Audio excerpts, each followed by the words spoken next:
为什么古人掐算一下就知道事情的吉凶？其实很简单，1分钟教会你。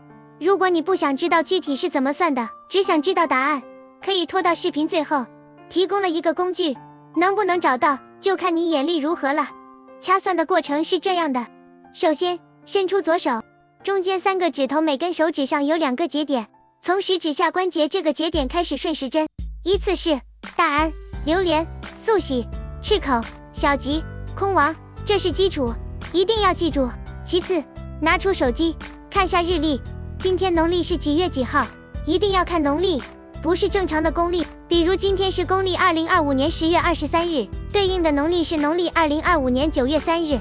再次看下时间，比如现在是下午4点半，对应12地支是9申时。由此我们得出3个数字，分别是9、3、9。到现在所需要的条件已经具备，你现在对明天的面试很忐忑，想知道结果如何？我们从大安开始数9个数，落到素喜，再从素喜开始数3个数，落到小吉，再从小吉开始数9个数，落到大安，最后得到的结果是大安。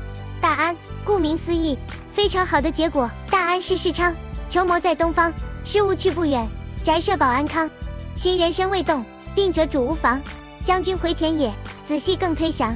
是不是很简单？当然需要牢记各个节点的名字，12地支对应的时辰，牢记每天的农历，还得背过每个结果的决断结果。21世纪了大哥，别学了，别记了，给你个工具，直接给答案。想着自己的问题，打开这个网站，看一眼就知道结果了。从此你也是能掐会算的高手了。